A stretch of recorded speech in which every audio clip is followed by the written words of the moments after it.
Спорный здесь вопрос, спорный командир, спорный. Вон он грязный знак, его даже не видно. Я развернулся, вот развернулся, вот. Сделать все, чтобы уйти от наказания. Водителя этой «Тойоты» ждет штраф за парковку на проезжей части. Но он утверждает, что не увидел знака из-за того, что разворачивался. Если я разворачиваюсь, смотрю на дорогу, я что, буду вот так заглядывать знак? Тем не менее, ему все же придется потратить 1500 рублей. Штраф грозит и Семену Татаринову, который остановился здесь, чтобы купить лекарства в аптеке. Парковаться было негде, и он поставил машину за знаком «Остановка запрещена». А здесь нету стоянки, видите, там сзади закрыто все. Где мне паркануться-то?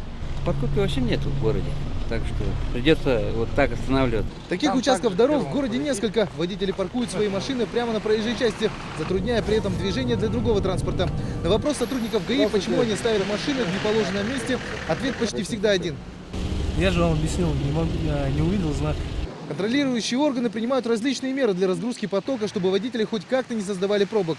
Участок улицы Амосова от Орджоникидзе до проспекта Ленина – одна из наболевших тем в этом вопросе. Несмотря на то, что сама дорога узкая, здесь организовано двухстороннее движение. Сотрудники ГАИ отправляли запрос на то, чтобы сделать ее односторонней, но окружная администрация пока отказывается идти на такой шаг. Против открытия одностороннего движения выступили сами горожане. Так прокомментировали сотрудники управления дорог города. В интернете был проведен опрос населения, где «за» проголосовало всего 38%. Но вопрос все еще открыт. То, что ГИБДД написало Управление Республики, это не первый вопрос, не первое обращение по данному участку.